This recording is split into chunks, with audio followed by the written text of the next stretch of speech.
morning, good afternoon, good evening, wherever you happen to be in the world. And welcome to the inaugural Kaufman Family Research Symposium. Again, my name is Larry Kaiser, and I serve as the Assistant Clinical Professor and the Program Director for Drexel University School of Education's Creativity and Innovation Masters and Certificate programs. And I must share that I have rarely been more excited for a presentation. Over the next hour and a half, you're in for a treat, people. We are going to hear from several very interesting people, both virtually in real time, as well as virtually via recording. But in addition to several members of the Kaufman family, we're going to hear from the inaugural keynote speaker of the Kaufman Family Research Symposium, Dr. Kristen Betts, who is a clinical professor and director of the Higher Ed Leadership Program and the School of Education at Drexel. So let me just kind of slow down. KIE is honoring the unique Kaufman family with the Kaufman Family Research Symposium for a myriad of reasons. Who are the Kaufmans? Well, we're going to find out. Literally, they're a family of researchers. There's 4 of them. And I'm purposely going to be vague so not to steal the thunder of Dr. Kaufman's talk. But there's Alan Kaufman, the husband, father, researcher, and a clinical professor of psychology at the Child Study Center at the School of Medicine at Yale University. There's Nadine, the wife, mother, researcher, and lecturer at the Child Study Center at the School of Medicine at Yale University. There's James, the son, brother, researcher, and professor of educational psychology at the University of Connecticut in Storrs. And there's Jenny, the daughter, sister, researcher, and professor in the Division of Criminal Justice, College of Health and Human Services at Sacramento State University. But we're going to start off with this video.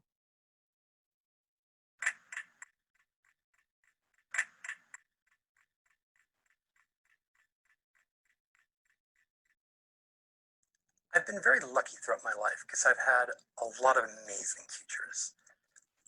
And in undergraduate, I got to work with John Horn and the writer T. Karagas and Boyle.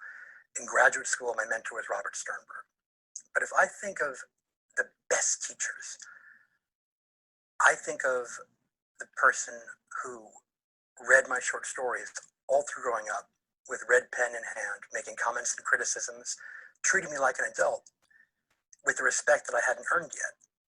I think of the man who taught me factor analysis by going over baseball statistics when I was a teenager, and who read all of my psychology papers, giving me input.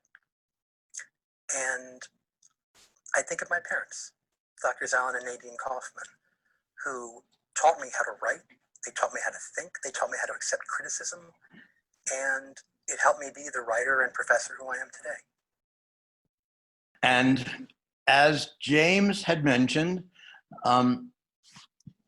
I did teach him both factor analysis and multiple regression using baseball statistics, but it was more than that.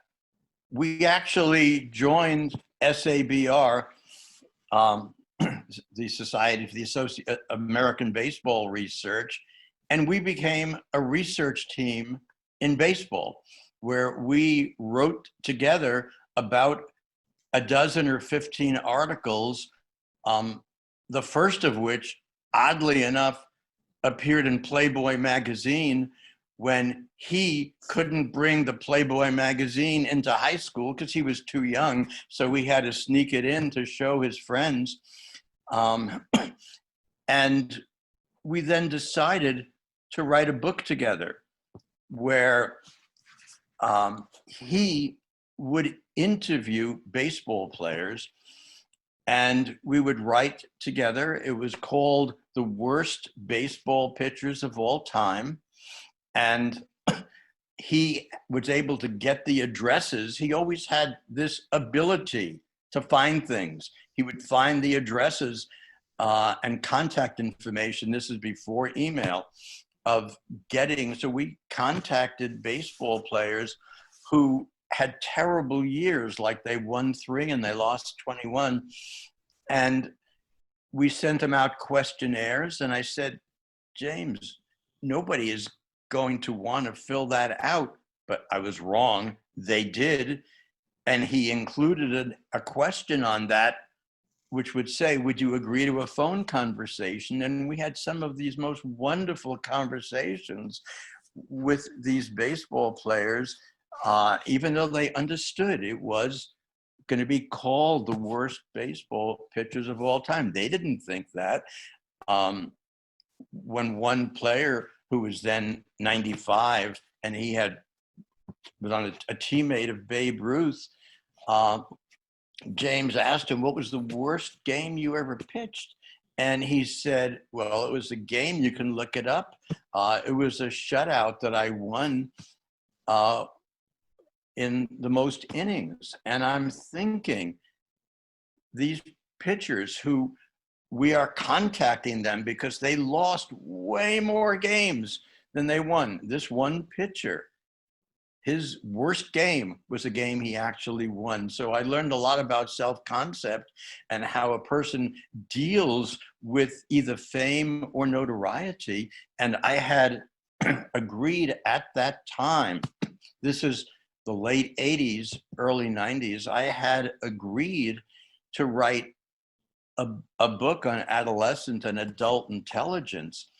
But I said to James, you know, if we get a baseball contract for our book, I will put aside my adult book. And that's just what happened. We got a contract. We wound up publishing with Citadel Press. And it was a wonderful book. And we had so much fun with it. But through it, and I was teaching him all sorts of statistics, but especially multiple regression and factor analysis. And one of my big regrets is when I was ready to do a second edition, he was too busy with everything he was doing in the field of creativity. Sorry, Dad. Sorry, Dad. Can't do it. And now the whole field of sabermetrics has gone so far beyond where we were, not necessarily in sophistication, but in direction, such that we never did do that. But it was a wonderful collaboration, just as the collaboration with Nadine in developing our different tests has been something that has lasted for, it's more than 40 years now that we have been working on tests. We still do it right now with our brief test, the K-bit. Pearson is trying to get a little bit of funding to get tele-assessment norms so that we can norm it via long distance learning, distance assessment. So it never stops. It doesn't stop. But as Jenny had said, this collaboration was really from what Paul Torrance was teaching us back in the 70s. Nadine's right hemisphere hooking up with my left hemisphere. Thank goodness we both had corpus callosums, so we could actually talk to each other, within each other, and to each other. But we were able to focus, as I said before, on process, but also it was on theory. The KBC in 1983 was the first theory-based intelligence test clinical. There was already Mary Meeker's work on Guilford's theory, but that was group administered. This was clinical tests, and subsequently there would be the Stanford Binet 4 and the Woodcock-Johnson revised and subsequent on theory, but this was the first attempt to use a theory. And as I said, it focused on process. And one of our goals was fair assessment. We, as administering tests to children, young children, children from more impoverished backgrounds, and we saw a lot of times children did not understand some of the concepts the examiner had to use in just giving directions to the test. So we built in what were called teaching items, an unscored sample, and the first two items you gave, whether it was 1 and 2, items 1 and 2 to a 3-year-old or 11 and 12 to a 10-year-old, you were allowed to teach, use your own wording, and you could use a different language, and you could use signing, so that by time it counted, you would be sure children understood. We also looked into the literature. We got subtests from various anthropological research, and ultimately we were very successful in the KBC and in the KBC2 in greatly reducing differences between white children, African American children, Latinx children. And that was something that we did, in my mind, by making the tasks interesting and being more creative and not just relying on the same old tasks that were developed back in the early 1900s or the late 1880s by Binet. And we have kind of kept that as the hallmark. Make the tests something that capture the heart of the children who are being tested. And it's something we've enjoyed. The other thing that I wanted to speak about briefly, and I don't want to take into very much of Kristen's time, so I will try to be brief. But the other thing that I did that to me was a blend of creativity and IQ, I used to be an expert witness in law cases. And as an expert witness, I had been working for the defense in cases of lead level and IQ, where I had felt the research on very, very low levels of lead and how those low levels were claimed to be very damaging on the IQs of young children. I was working for the bad guys, and I hated that.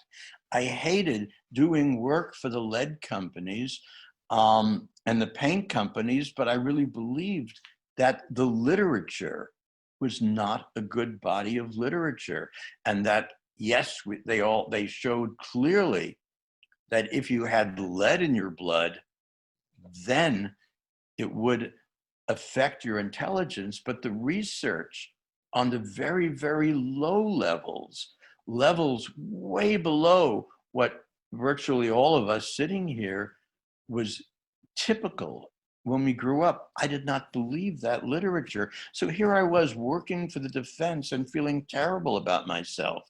And I decided I wanted to do some research on this. I didn't want to just criticize what others had done. I wanted to show there was no relationship. So I had access to Wechsler adult data, and I was able, from the standardization sample, to realize that when the WAIS-4 was, the norms came out in 2008, when it first came out, all the different age groups were raised at a different time in society. And the people who were 40 or 50 were raised where the average lead level was high when they were young children. And those who were teenagers were raised when the level was low. So I was able to rule out the effects of aging. I was able to rule out education and urban or rural residents. And I wanted to show that there was no relationship between low lead level and IQ. And to my shock, I found the exact opposite. I found out that when I controlled for everything, the relationship between low lead level and IQ, the correlation was 0.80. It was saying that yes, no matter what I had been arguing in court, I was wrong. And that this study was showing that low lead levels did indeed have an influence on young children's IQ, not just the higher levels that were, of course. And I was supposed to testify in this huge case. And they had been prepping me for the defense. And I said, I can't do it. They said, what do you mean you can't do it? We've been preparing you for months and months and months to testify. I said, I don't believe it anymore. I was wrong. As a result, I walked away from that, but it then happened again. I have been working as an expert witness in capital punishment cases where there's this thing called the Flint Effect, and I don't know if it has sifted into your particular areas of expertise, but basically it's tests, the norms get outmoded and they get old as time goes by. A test has to be, you have to get new data every 10 years or so, or the tests get out of whack by about 3 points. And this can be the difference between life and death, because if you correct for the Flynn effect, if a test is 10 years out of date, it's going to give IQs that are about 3 points too high. Well, in our country, you are not allowed to put to death a criminal if they are intellectually disabled. So even though it's not as simplistic as the example I'm going to give because of errors of measurement, but in fact, if a person gets a 71 on an adult intelligence test, then essentially they can be put to death. If they get a 68, they could not. It would be life imprisonment. So very truly, correction for the Flynn effect would be a matter of life or death. And I was arguing for the defense, trying to save the lives of criminals based on the Flynn effect, but there really was no data to show that the Flynn effect was true at those low IQ levels, because any study would have like 10 or 15 or 20 people with low IQs, and you couldn't be sure. But I and many other psychologists were arguing, yes, the research is strong and you can do it. And then I found out that our K-bit, the nonverbal matrices portion, had been given to 10,000 individuals as part of a research study. And one of the researchers contacted me and we analyzed the data. And one of the things we were able to do was to do a study on a large number of individuals with low IQs. And we found out that the Flynn effect, which was tests going out of whack at a rate of +3 points per decade, was reversed for very low IQ people, and that it didn't apply. And it probably shouldn't be used in law cases.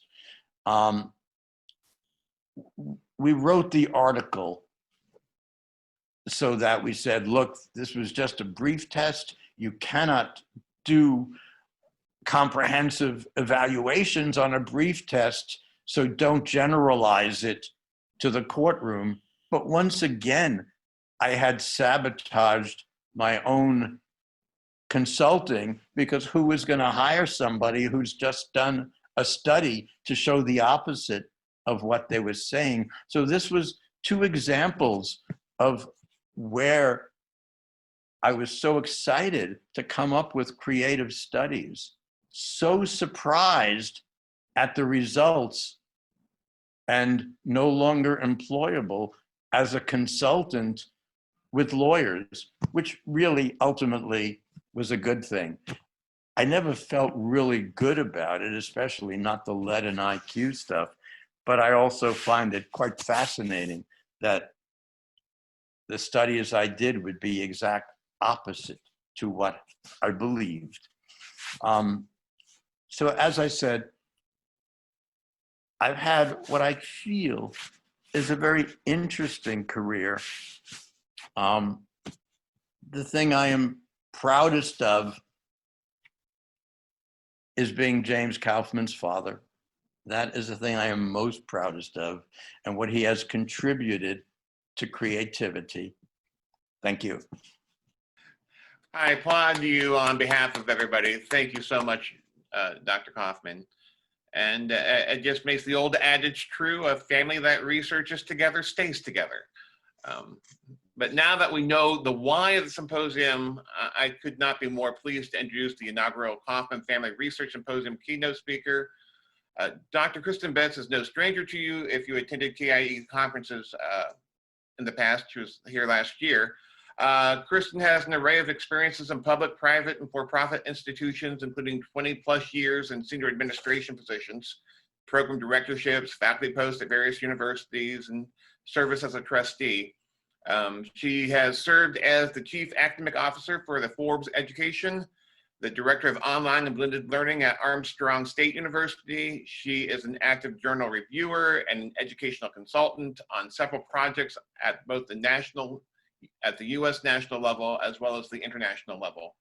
At Drexel, Kristen currently serves as a clinical professor, faculty member, and program director for the Higher Education Leadership Program within the School of Education. Her research areas include program and course design, faculty development, student and faculty recruitment, engagement and retention, online and blended education, and technology-enhanced learning. And the most relevant areas for today's presentation: mind, brain, and education science, neuroscience, and brain-targeted teaching. Welcome, Kristen. Well, thank you, Dr. Kaiser. And I cannot tell you what a pleasure it is to hear Dr. Kaufman present. I could stay on for another hour and just listen to him. I will say, for any of my students that actually ask about statistics and say, does it really make a difference if it's off by just a bit? I think we need to make them all listen to this presentation to understand the power of data and the need to really look at analyses from all perspectives. What an honor to hear you speak today. So I'm going to start with the presentation, and I will say it aligns really nicely with the materials that were just shared. So I'm going to start by looking at the impact COVID has had worldwide, and this is going to connect to the data and where we're going with education. When you look at the UNESCO map here, you're going to see on March 1st, 2020, basically 6 countries had countrywide closures. I want you to look at this in next slide. This is now 194 countrywide closures. That's in a month. We in the United States are looking right now at whether we return to education in the fall, whether it be K through 12, whether it be higher education. And I think all of Dr. Kaufman's work, especially looking at children, there are so many things we need to think about. We're going to be talking about higher education. There's implications as well as for K through 12, but we're going to be looking at learning in the brain. I wish I could go on. It's been like an extra 20 minutes just talking about the effects of stress on the brain and academic performance, but we're just going to focus on this short time period. So in March 2020, basically everything moved to remote learning. And what to understand is we didn't have a plan. It just happened. And for teachers, we need to think about how that affects their work, cognitive load, students who weren't prepared, who were suddenly shifted. And now we've got to start planning ahead. And I know there's a lot of talk simply about the fall. What do we do this fall? I believe it's going to be beyond the fall. If you listen to the projections that are being shared nationally and internationally, it sounds like later in the fall, it could potentially get worse, which again has ramifications on the winter, even possibly early spring. So where there are challenges, there are also opportunities. There's a lot of conversation about the new normal. What's the new normal going to look like? Well, I'm suggesting we don't go back to normal, because I really don't think as a global society, we were ever simply homogeneous and normal. We have got so much diversity. And what I would recommend, we take this time and collectively come together, like at this KIE conference, and we have an educational reset. And we look at transformative education, and we make it informed. And we really take creativity and innovation and put it at the heart of what we're trying to do planning going forward. Not simply planning for next month, but planning for this generation and the next generation of students. So when coronavirus hit, I will tell you, as an educator, my expertise is in online and blended learning. I've been talking about online and blended learning, even did a publication about 10 years ago that talked about this progressive shift. Well, things happened overnight.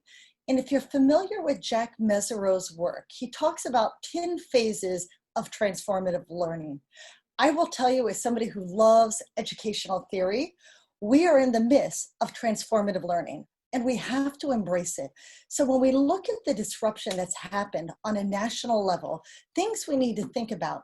The 10 phases start with the dilemma, but this is on multiple levels. We have a dilemma in terms of what's happened within education, what's happened within our workforce, what's happened nationally, internationally, but it's also what's happening to us individually as educators, as researchers, our students. And we have to really think about how this is challenging our beliefs, our assumptions, and our attitudes.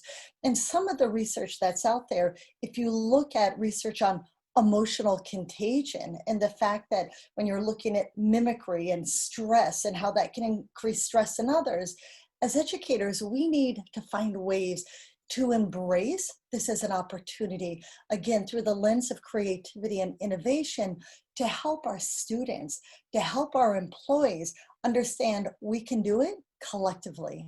So it starts with self-examination, and we're going to start with that today. Critical assessment. Then it's recognition. So for faculty that have always taught face-to-face, is there discontent? Probably. I wasn't trained to teach online. I don't want to teach online. Well, the reality is, going into the future, most faculty and teachers will have to be prepared to teach some aspects of their courses online. So how do we embrace that? How do we look at this process of transformation and make it as shared, where we're doing it collectively? We start redefining our new roles, and we look at knowledge and skills. How do we learn to work in this new transformative education era? We have to come up with our plan in terms of our course of action. And more importantly, and this is where I think Dr. Reisman does just such a brilliant job with our students, as well as Dr. Kaiser, we need to explore options collectively, looking at it through different lenses, roles, relationships, actions. And then what do? We build confidence in ourselves and those that we're working with, so all stakeholders are moving forward together collectively. And then it's reintegration. It's what we know, it's what we do well. So it's a shift, you know, and we talk about new mindset, new results. So right now we are at the heart of opportunities for innovation. And so what I want everybody to think about is this concept of pivotal pedagogy. I know Dr. Kaiser and I presented on this earlier, but it cuts across education. It cuts across training. It cuts across everything that we know, and it will relate to the data that I share. But it looks at teaching and learning and focuses on active engagement. But more importantly, it doesn't matter the modality that we're teaching. We have to think about instruction, active learning, assessment, and what might be new is alternative equivalencies. If this is the magic in my classroom, what can I do online to bring curriculum to life in a different modality? And that's what we do really well as educators and leaders. And then feedback. How do I share that feedback? I, as a researcher, as many of you, the concept is theory to practice. And so how do we support student comprehension, their application, and most importantly, transfer of learning, looking at positive transfer, near transfer, far transfer. And when we look at accreditation, when we look at federal regulations, everything needs to align with our student learning outcomes. So based on that, we have an opportunity to stop. And we need to find ways to integrate metacognition into our everyday lives. Sometimes we're so busy, we don't even have time to think about our own thinking. I will say with all of the classes that I teach, my first week in our orientation, I tell them, not only will you meet the stated learning outcomes for this course, we're going to talk about metacognition. You will be engaged in metacognition throughout the course, and it's going to start right now with awareness. You need to be aware of your strengths and your gaps. I never talk about weaknesses because as we start to look at the brain and we look at neuronal connections, one of the things that you're going to see is it's all about making sure you have connections. So when we talk about pivoting and learning, one of the things we have to think about collectively, and I encourage you, please share this information with fellow educators, is we have to look at cognitive load. When students have too much or employees have too much, it can affect the brain. And when you look at toxic stress and the effects stress has on the brain, we're in the midst of a pandemic, it can actually change the architecture of the brain and change the hippocampus, the amygdala. And so we need to look at how we balance instruction, content, assessment, engagement, and feedback. We don't simply put it up, but we have to really be strategic. So how do we take this engaged classroom and make sure it does not look like this for our students, for our parents, for our educators? We need to make sure that we're thinking, what is this balance? And we need to quantify it. We need to look at how we balance all of these, because in a classroom, there is so much that is happening. Outside of the classroom, we have that dynamic of homework and preparation, but once it's all online, it becomes almost blurred. So the stronger the base in terms of understanding how the human process works, the better. So when we look at the brain, and I'm going to share this with you, when you leave this presentation, I'm hoping one of the things you're going to take with you is a concept of neuroplasticity. And what you're seeing here right now is a neuron. It is probably the most exciting thing in the world as an educator. I went back to school to Johns Hopkins University about 6 years ago and enrolled in their mind-brain teaching program. And it was amazing. It affirmed so much of what I knew, but hadn't really aligned some of the theory to practice. And it challenged my beliefs and assumptions. In fact, it helped me debunk some of the things we're going to talk about. But what you see on the left are going to be dendrites.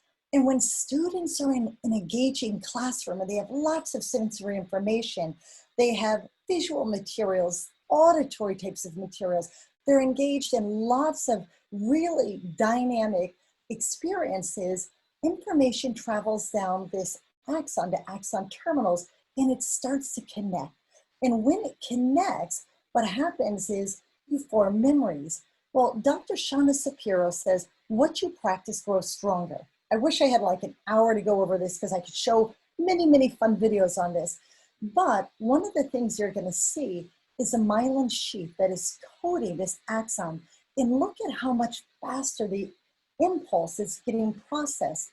And it goes back to practice. What you practice grows stronger. So I'm going to do a quick activity. It is a wonderful short poll, and it's going to be a Zoom poll. I'm going to bring it up in just 1 second, and you're going to answer these questions. So we're going to look at it. You're just going to answer correct, incorrect, or I don't know. A primary indicator of dyslexia is seeing letters backwards. Individuals learn better when they receive information in their preferred learning styles. Some of us are left-brained and some of us are right-brained due to hemispheric dominance, and this helps explain differences in how we learn. We only use 10% of our brain. Differentiated instruction is individualized instruction. And then the last three, information studied over longer periods of time is better remembered than the same information studied over shorter periods of time. The last two, universal design for learning is a framework to improve and optimize teaching and learning for all people based on scientific insights into how humans learn, and then human memory. It works much like a digital recording device or video camera, and that we can act in that it accurately records the events we experience. So right now, you should see the poll. And I'm hoping you can go into the poll and you can scroll up and down to answer these questions. So just answer it, correct, incorrect, or I don't know. So we're going to start here, and I'm hoping that it is visible for all of you. Perfect. Oh, good. I said nodding head. We won't have anybody linked to their response. So just select, and then we'll look collectively at the responses coming in.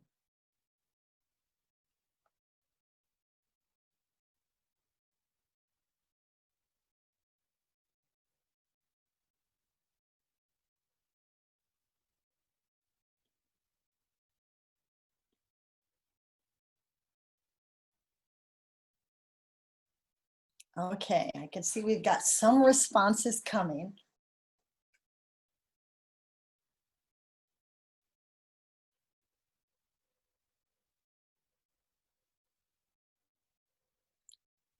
And there is a scroll bar that you can scroll down to see all of the questions.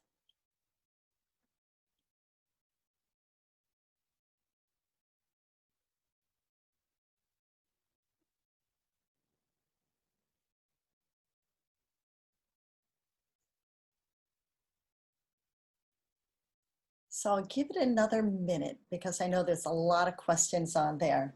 And then we'll talk about the questions.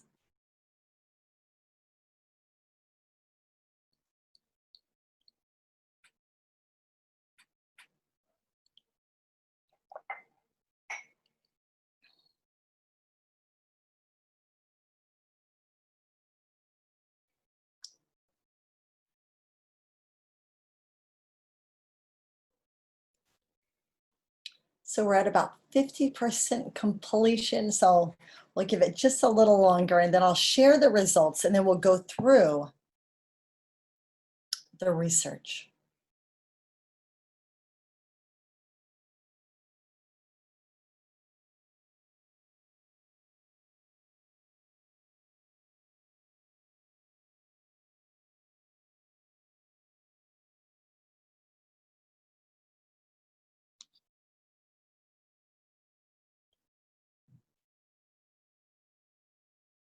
Perfect. Okay, I'm going to end the poll here. If you're not done that, perfect, wonderful. So this is what the responses were, and then we're going to talk about them. So the majority of individuals in this session have indicated incorrect for dyslexia with the primary indicator reading letters backwards. There's a 50-50 split with learning styles. With right brain, left brain, the majority said incorrect. 10% of our brain, the majority said incorrect. Differentiated instruction, the majority incorrect. Another split with information being studied over a long period of time. UDL, the majority correct, and then a split. Now, what I'm going to do is I'm going to go into the presentation and share the answers. Everything that you just saw is based on an international study that we conducted. We sent out a survey that was developed over a period of a year with different neuroscientists, psychologists, learning scientists. We ended up with about 1,200 responses, of which 929 met the criteria for inclusion. They included faculty, instructional designers, and professional development administrators. And we looked at common neuromyths, general knowledge about the brain, and evidence-based practices. And this started because in K through 12, if you look at the literature, there is a high level of susceptibility to believing neuromyths. And so we decided, where is this coming from? Is it happening, within higher education? And the challenge is, within higher education, faculty often work in teams. So what if a faculty member doesn't have a specific theory that they're using, but an instructional designer says, hey, this is a great idea. Did you know if you do this, it'll increase learning? Well, all of a sudden you have shared information, but it may not be accurate. Same with professional development. And I'll share something in terms of one of my experiences. We looked at professional development and did it make a difference? We looked at interest in learning more about the brain. There's an entire section of this report, section 7, that answers all of the questions on the survey instruments. And it took another 6 months to write with our team to make sure that everything was in terminology that would be easily understood. So I'm going to share the responses so you can see what we found. So the first two are incorrect. And what did we find? This is % correct. So out of the approximate 1,000 participants, 23% of the instructors got this answer correct. 27% of instructional designers got it correct, and 24% of the administrators. So they either said it was incorrect or they didn't know. And so this, as an educator, is a great way to look at opportunity. How do we educate our higher education population into the correct information? Individuals learn better when they receive information in the preferred learning styles. Incorrect. And again, you're going to look at the percentage of those who got it correct. All three of these are incorrect. And you're going to see that a lot of the respondents were simply unaware or perhaps had incorrect understanding. When we look at information studied over periods of longer time in UDL, these are correct, and then human memory working like a recording device is incorrect. And I will tell you, if you look at instructional designers, their percentages are slightly higher, in some cases much higher, but a lot of their training focuses on pedagogy and theory to practice. I say that because in higher education, sometimes our faculty have incredible expertise, but may not have that pedagogical foundation that someone in K through 12 might have. Now, why is this important? Because of mindset. The literature shows that an educator's conceptualization of knowledge greatly impacts his or her pedagogy and can affect a learner's epistemological beliefs. Now, is this true? There have been people that have debated this, but I will tell you, I was a K through 12 teacher. I studied back in the early 1990s, and one of the training courses that I took was on how to teach the learning styles. And I used it in my classroom because that's what I was taught. And we're going to look at what the research shows. So we're going to talk about neuromyths. These are misconceptions. Wonderful information out there, but somehow it's either being presented incorrectly or maybe somebody's misunderstood them. Tracy Tokuhama Spinoza, who's done lots of research on this, states that this actually can do harm. Why? Well, when we look at dyslexia, one of the researchers on our international studies looking at neuromyths and evidence-based practices just came out with a recent article a couple of weeks ago. And she talks about this neuromyth. And she says the myth of backwards reading is particularly pernicious because it leads to a fundamental misunderstanding of the cause of the disorder. And it also interferes with best practices. So it is very complex. There's a great article that I'll include in the references, but it's important not to simply make that assumption that dyslexia is simply reading letters backwards. Individuals learn better when they receive information in their preferred learning styles. This is probably the #1 neuromyth that is out there internationally. Why? Why should we not use learning styles? Well, it's been linked to functional fixedness, and this would be a cognitive bias. And I say this because from the time I was young, I was told I was a visual learner. Well, I also taught Spanish. So if I assess students and I said, Larry, you are definitely a visual learner. Well, what would Larry do? Larry would probably seek out lots of content that were visual related, and he's going to study that content. And what did Dr. Shapiro say? What you practice grows stronger. So he inevitably is going to get really good at the materials that he's studying, especially in that format. And what's going to happen when I have my oral exam? He might panic. He might have this functional fixedness that says, I can't do this. Or maybe when he's working in groups, he just says, I don't think we can do that. We better do something visual.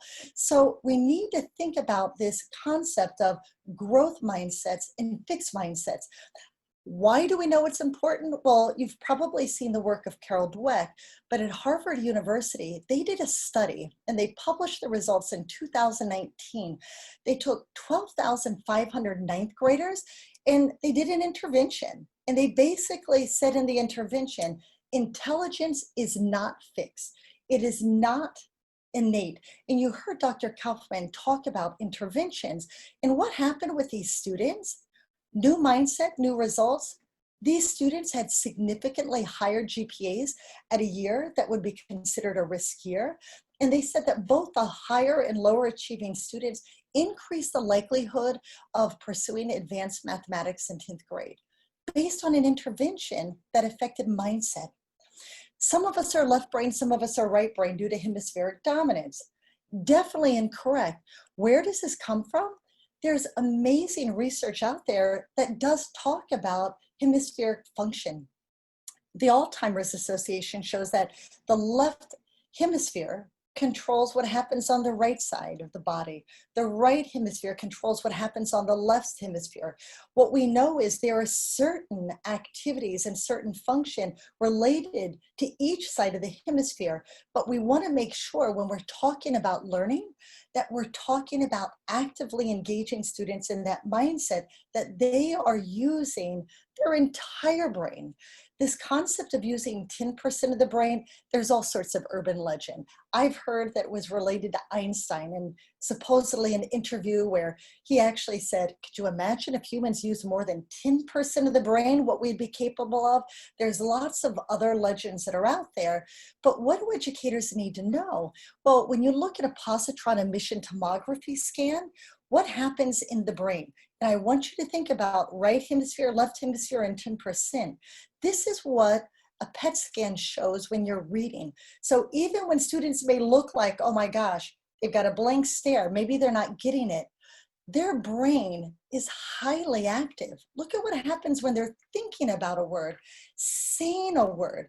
So there is so much activity happening, even when it looks like students are just sat there in the classroom. So what do we know about the brain? And this is what I want everybody to leave with, this concept of neuroplasticity. When you look at the Greek word neuro, nerve, and plastos, our brains change continuously in response to actions and experiences. And that's what we do as educators and trainers. What I want you to do is listen to what one researcher shares about the brain in a short video. I want to make sure also that we understand the brain isn't a muscle. So you often hear, I've got to commit it to muscle memory. Well, the brain is an organ. And what is so exciting is research shows that we have 100 billion neurons, over 100 trillion synaptic connections. And so when we, again, think about by the time you leave this presentation, your brain won't be the same because of the information that you're processing. And the more you practice something, the stronger that connection. So I want you to listen to this short little video by Dr. Laura Boyd and what she has to say about neuroplasticity.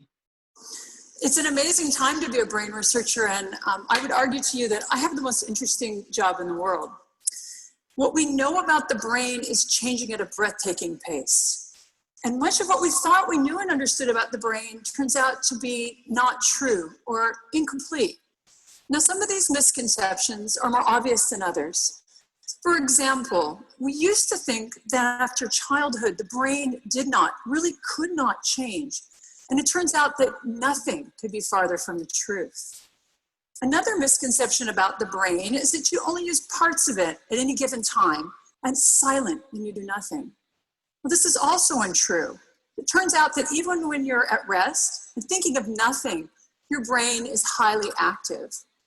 So it's been advances in technology such as MRI has allowed us to make these and many other important discoveries. And perhaps the most exciting, the most interesting and transformative of these discoveries is that every time you learn a new fact or skill, you change your brain. It's something we call neuroplasticity. So as little as 25 years ago, we thought that after about puberty, the only changes that took place in the brain were negative. The loss of brain cells with aging, the result of damage like a stroke. And then studies began to show remarkable amounts of reorganization in the adult brain. And the ensuing research has shown us that all of our behaviors change our brain, that these changes are not limited by age. It's good news, right? And in fact, they're taking place all the time. And very importantly, brain reorganization helps to support recovery after you damage your brain. The key to each of these changes is neuroplasticity. So I'm going to stop that video and I'm going to share just a little more and then we'll wrap up. Dr. Laura Boyd said, in terms of the brain, it changes every time you learn a new fact or skill in response to a change in the real world or new experience. When students say, gosh, I'm not smart, I'm not good at, and I have this even in my classes on the master's or doctoral level, oh gosh, I'm not good at statistics because I wasn't good at math. I tell them, you know what? I don't believe it. It's a gap. It's something where either maybe you don't have the prior learning and you weren't introduced, maybe you learned it incorrectly, or maybe you just haven't made that connection. And so trying to talk to students, in all of my classes, I tell them, we're going to talk about neuroplasticity because your brain will change during the next 10 weeks. Alvin Toffler, who's a futurist, says by instructing students how to learn, unlearn, and relearn, a powerful new dimension can be added to education. I think my favorite comments on evaluations are, Dr. Betts, thank you for a dynamic course. I now realize I have so much more to learn. And that's what learning is. So when we look at evidence-based practices, differentiated instruction is individualized instruction. No, it is not an IEP, but it's pedagogy. How do we take a dynamic assignment and integrate choice? So if I'm teaching a course and I happen to have students in HRD, nursing, administration for K through 12 and higher ed, how can I make sure that all of these students are meeting the same student learning outcomes? Well, we've got high quality curriculum, we've got the same assessments, tasks that are challenging, collectively building on this interdisciplinary dynamic, flexible grouping, teaching up, but I can take all of these students, have the same assignment, the same rubric, the same directions, but they can choose the topic in which they're going to study. They can choose sometimes, depending on the assignment, most of my work is in advanced writing, but if they're doing a reflection, they can choose an application of their choice. And what does this do? It helps them all be successful with that knowledge and skill set across all of their disciplines. Lastly, information that's studied over longer periods of time is remembered. Well, yes, but we've got to make sure that we provide time for studying.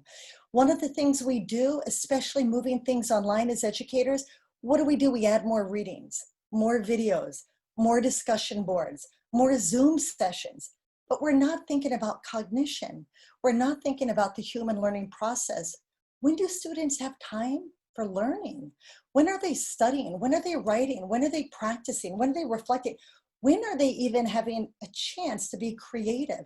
So we need to think about how are we integrating retrieval practice, space practice, elaboration, interleaving, metacognition, growth mindset, and all of this is available through different institutions that you can access, but we have to make sure students have time to learn. What did we find out? What you practice grows stronger, and students need quality time to practice. So lastly, universal design for learning, we're gonna finish with a great activity.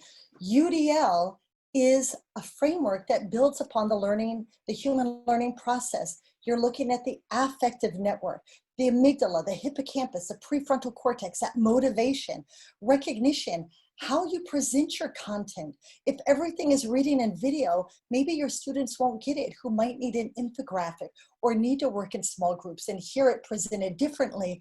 Or the strategic network, how are you testing them? Low stakes assessments, different assignments, different ways they can share their information. So it's going back to engagement, the motivation, the why. They choose their topic, now it's got relevance. The recognition network, different modalities. This presentation has video. It has text. We're going to do some engaging small little tasks before we wrap up. But how do you reinforce that connection we were talking about and increase the myelin sheath? When we look at action and expression, again, could it be discussions, low-stakes quizzes, papers, reflections? Cass states there is no average brain. Variability is the dominant feature of the nervous system. Like fingerprints, no two brains are alike. Each brain is complex, interconnected web that is sculpted and influenced by genetics and interactions. And that is what we are doing as educators. The challenge is students assume this is what success looks like. This is what success looks like. And we need to tell them, you know what learning looks like? No, it's not just writing a paper and thinking you're going to get an A. Learning is messy. It's creative. And we have to help students understand that's what's going to foster these connections. So when we look at neurodiversity, it's not just our students, but it's us as educators collectively at this conference. It looks at the diversity of human brains and minds, and it says, this is a natural and valuable form of diversity. So I'm going to do a quick activity. I want you to post into the chat, and then we're going to wrap up what you see on the left-hand side of your screen. Just put in your chat. If you see, I don't know what you see. I don't want to give anything away or bias things. Just type in your chat what you see.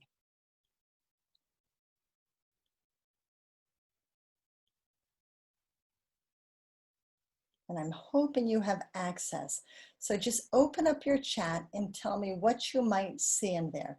Two faces. So a vase and two faces. Anybody? So someone sees the vase first and then the two faces. Anybody see anything else? So I've been doing a number of workshops over the last couple of weeks. I will tell you, I've had chalices, candlesticks, bird baths, you name it. Some people don't see the faces at all. Some people see, okay, a goblet.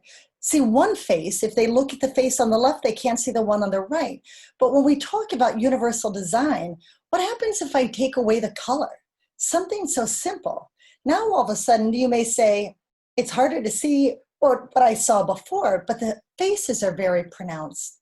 How about here? What do you see on the left? Where is the red ball? Is it in the back of the cube or is it in the front of the cube? So when we talk about preferences, what you see first would be your preference, but keep looking at it. Keep looking at the red ball and see if it moves to the front. Once mine moves to the front, it's really hard to see it move to the back. So see if you're able. So Ronaldo saw it in the back first. Okay, then he saw it go to the front. Somebody else saw it in the front first. So you can see this shift. How about the ballerina here? Is she spinning clockwise or counterclockwise? Or does she move intermittently? Does she go clockwise and then counterclockwise? Can you see both?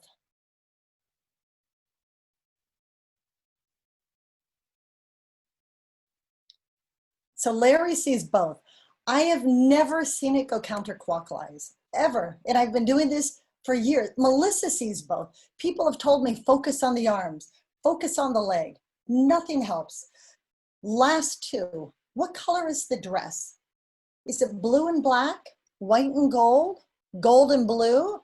I will tell you, I've had people that have seen purple and brown. I've had people see colors that haven't even been options. So we've got a lot of blue and black. Anybody else? Blue and brown? Periwinkle and brown? Anybody with white and gold or gold and blue? Just curious. White and gold. So here we are as a group of educators, and we're seeing the same thing but differently. Last thing, you can see the number 16 on the left. What do you see in A? Do you see a number at all in A? A 2. Perfect. How about B? A 5, a 6. Anybody else? How about C?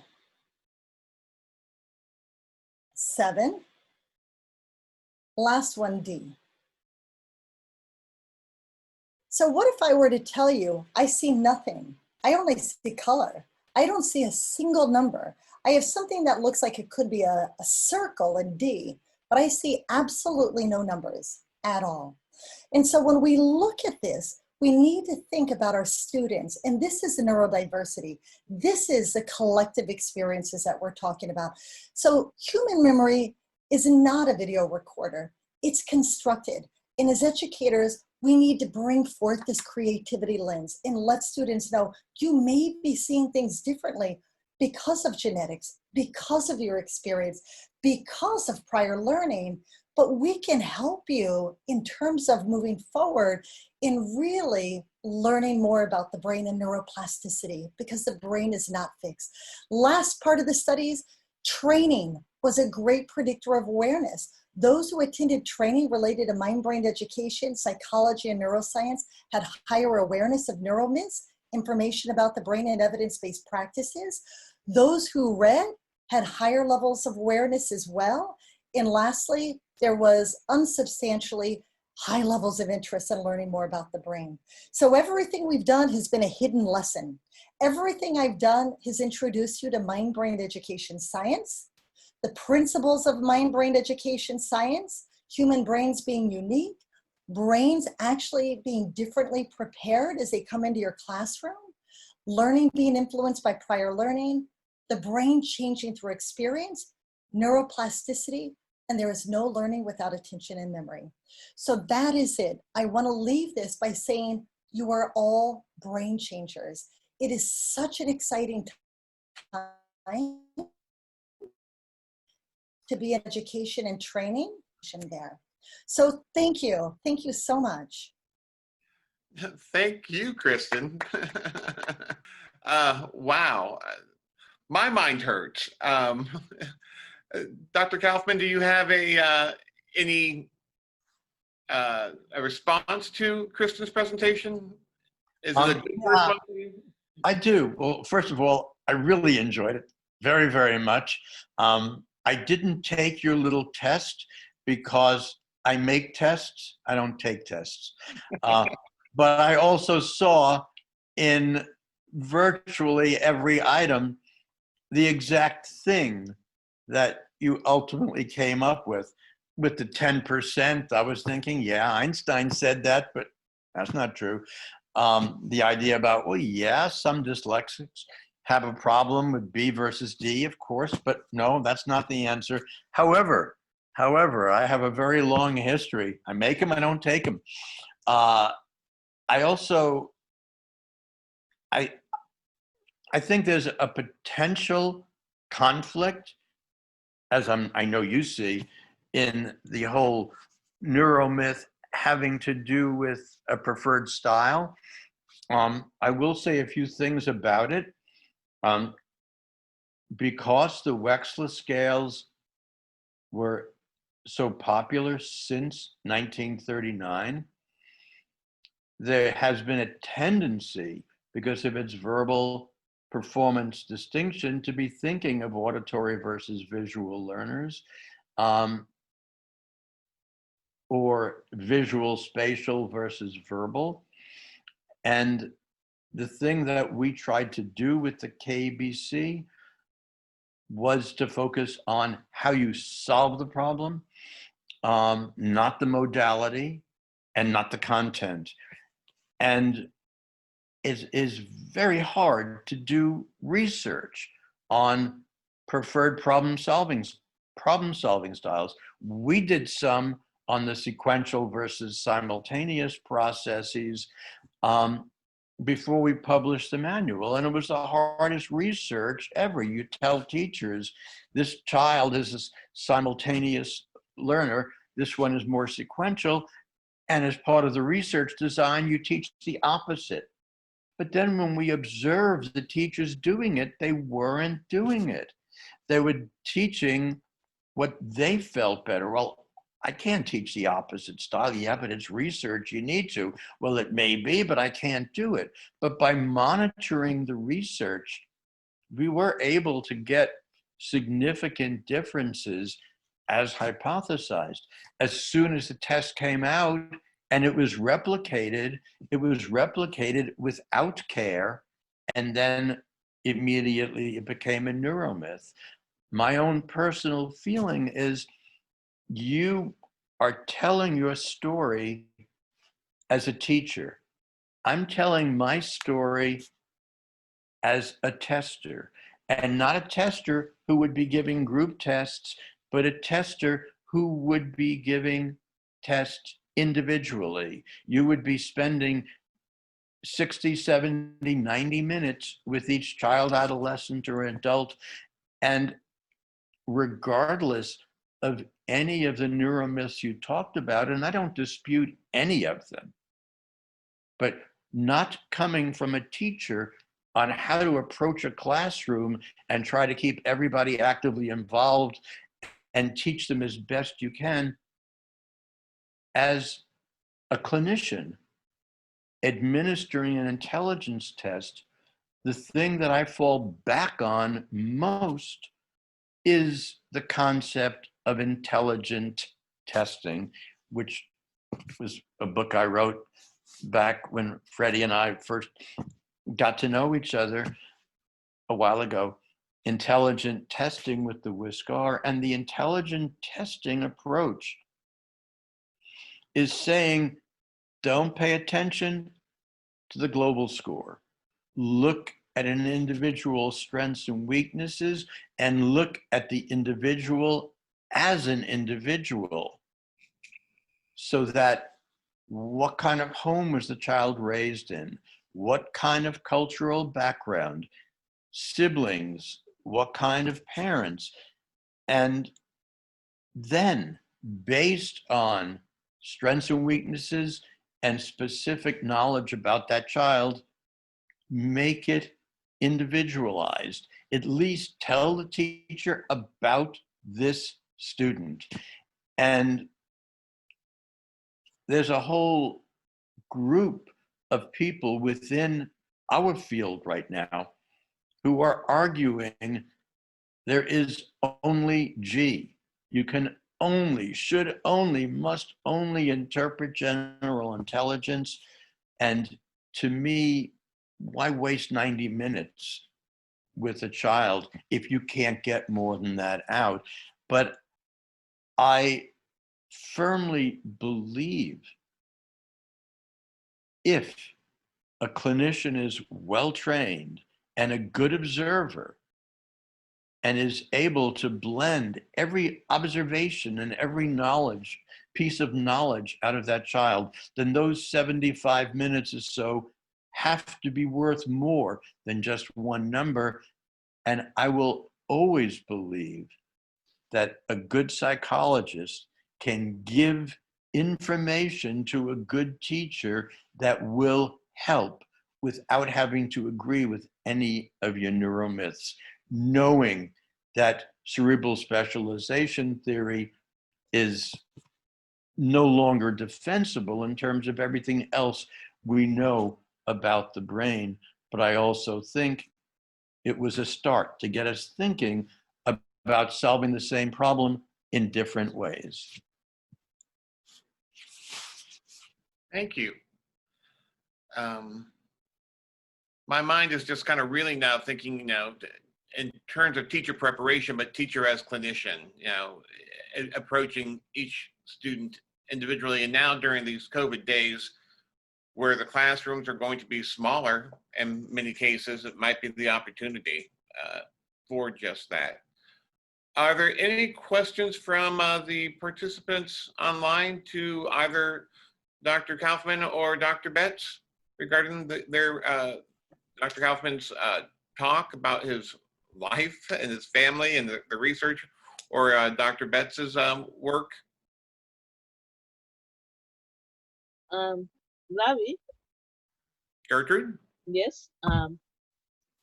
Before I go on to Dr. Kristen, I just want to say to the Kaufman family, we always talk about the family that prays together, stays together. But now it's the family that researches together, stays together. I mean, I'm really pleased to see that this has happened. And it's just novel. you know, because more often than not, you'll find people have different interests in families and they go different ways, but both of them were, both children learned from you and their mom, and it just came together. And even when your daughter was asked a question in school and she didn't know the answer, that didn't take her joy away or take her focus away. She still went back to you. And when she was doing her research in later years, James came in and helped. So I really like that connectedness. It's good. And I wish it could happen, not just in research, but in other things in life. I think we have that capacity to connect and to stay together. Thank you. Yes, I really love that. And for Dr. Kristen, I was just writing when the floor was open. I really like your delivery. It was passionate. It was, you could see you're into your subject. Right now, I don't know if I'm brain dead or brain confused, but I would like to ask, that screen you had showing that messiness, you know, being messy and being instead of linear. I am not sure if you are aware of the recent study that was done at Queen's University in Kingston. A group of psychologists, they use MRI scans to measure how many thought processes we have, the average person per day. And they came up with 6,200 thought processes per day for the average person, right? And I'm here wondering, how can that work when some are messy and some are not messy? Which means that the messy thought processes, they will be all over the place. They'll be going. So I'm thinking that it may be a lot more than 6,200, because when you showed that the screen with how the brain light up with all the time with different activities and how different activities spread, when we're in that messy moment, it's 10-fold, 100-fold, 50-fold. So I don't know under which conditions that they did this test to say that it's 6,200 thought worms. That's what they call them. They call them thought worms per day. So I was just wondering about that, because I really believe that the brain is one of the most fascinating organs. It's just, you just cannot fathom it. It's good to study. It's good to do all sorts of things. But I'm seeing the more we study, the more we learn. And that's what should increase our motivation to keep studying, because we will be learning more. And in learning more, we'll get more than 6,200 per day. So I was just wondering your thoughts on the thought worms and how many times the average person has them per day. Well, I will fully disclose, I am not a neuroscientist. I am sure Dr. Kaufman might be able to share more. But in responding to you as well as to Dr. Kaufman, his points are so relevant. It's only been in the last probably 20 years and even the last 10 with these advancements in technology, MRI, fMRI. Larry, Freddie and I are very lucky because we're working with a researcher who helped develop the FNIRS brain imaging device. We are learning so much more. And Dr. Kaufman's right. We had a starting point. Part of the confusion, I think, earlier when we talked about some of the neuromyths and styles, Howard Gardner, and I put in the chat, actually published his book on multiple intelligences about the same times the learning styles came out. And he finally wrote to the Washington Post and said, they are not the same, you know, in trying to discern the two. But I would say in terms of the thought process, there's a researcher at Drexel named Dr. John Kunios. He studies the brain. He has his own lab. They use fMRI and other measurements. And he looks at what's called the aha moment, when students all of a sudden get it. And it's all of a sudden you've got these incredible connections. And so I've heard about the research that you're talking about. I've seen lots of different projections in terms of number of thoughts. So I'm gonna let Dr. Kaufman address that. But I did put a link in for the aha moment, and you can actually see in the brain, where it occurs, and they're doing research on how we as educators can look at that, not just in the classroom, but the workplace. So I'm going to defer to Dr. Kaufman.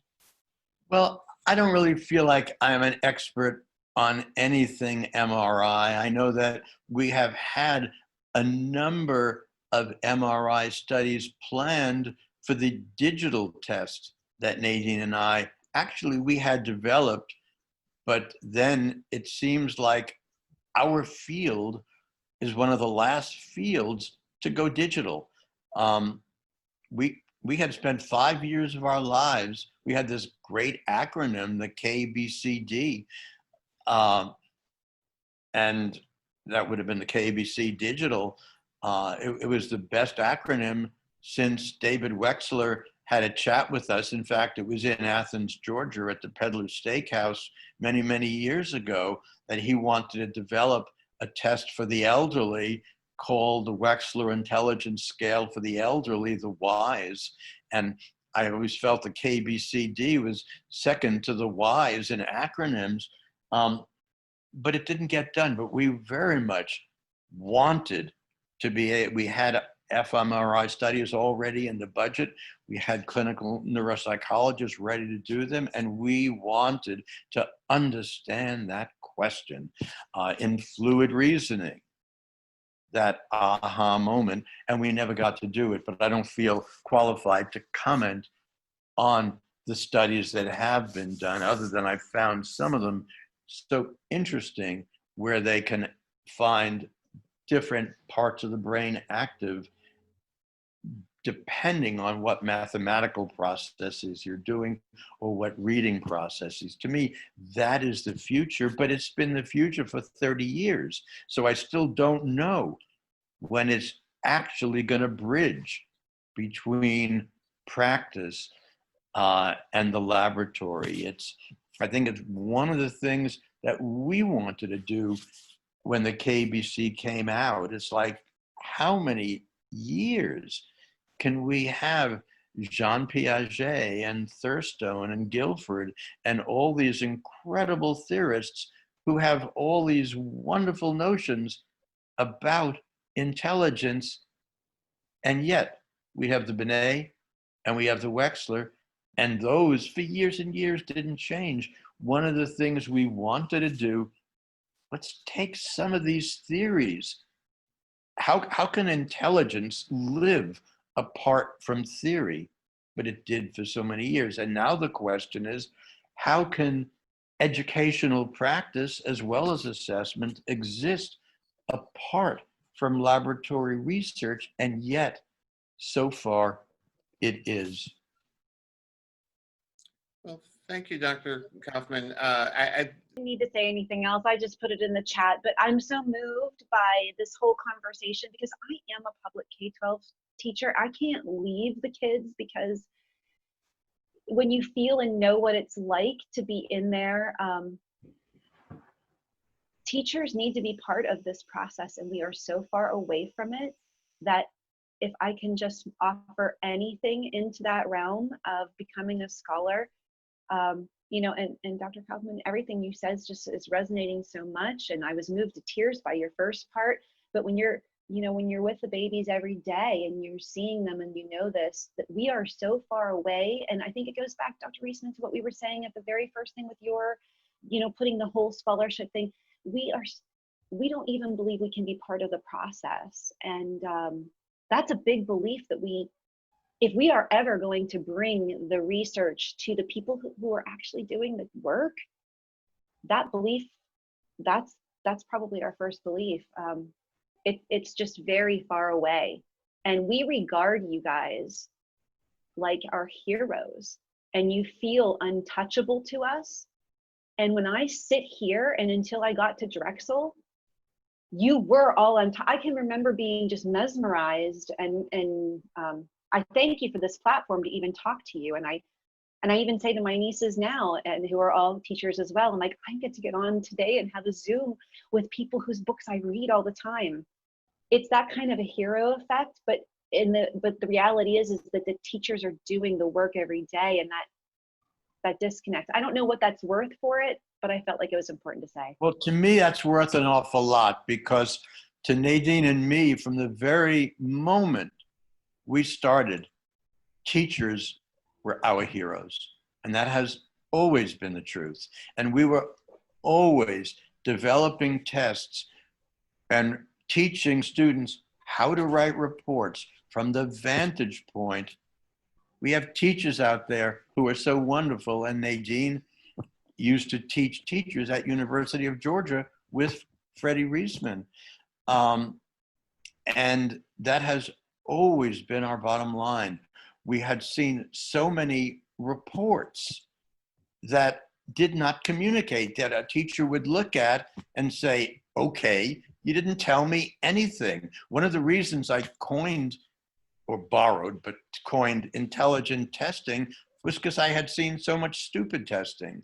And most of the stupid testing was the fact that psychologists could not speak a language that teachers could understand. I think it's probably why the neuromyths are so important in the research to trauma, because this is so obvious to any. When you start to realize this, the reason why we are really having the problem is our teachers are in such a state of trauma right now that they couldn't do anything with this research if you gave it to them anyway. That's just the reality. I mean, they're crying in the hallways every day. I see it.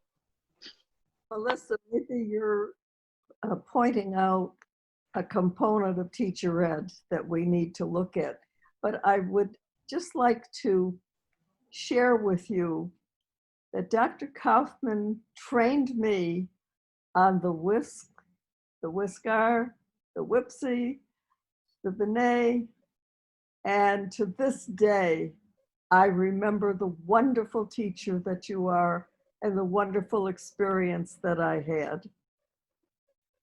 Well, thank you. And I remember you as a wonderful student sitting in on my classes, and I felt so honored and so thrilled. You know, Larry, I would just say one thing. The comments that Dr. Kaufman made are so profound.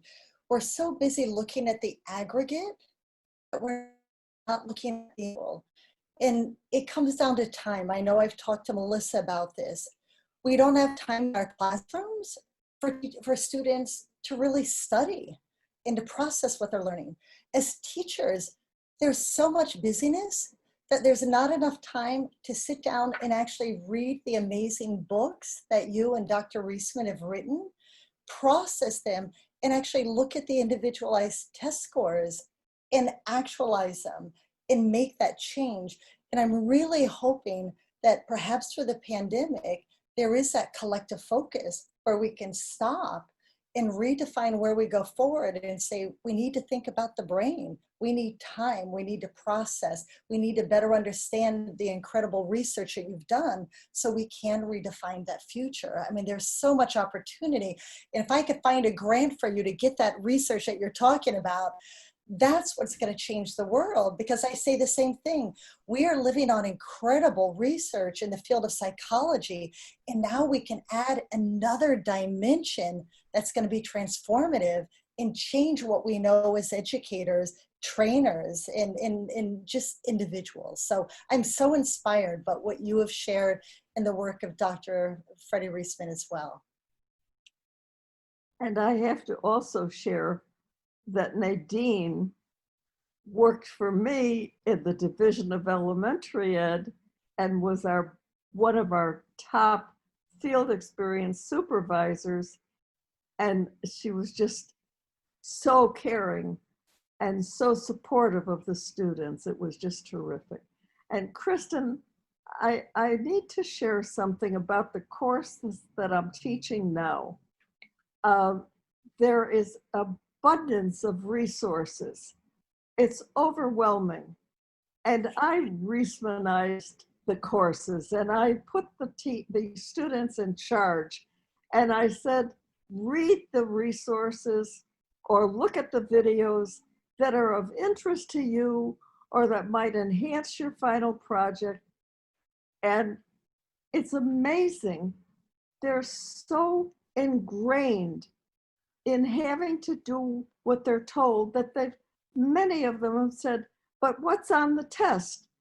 But will I be penalized if I don't read or see all of these?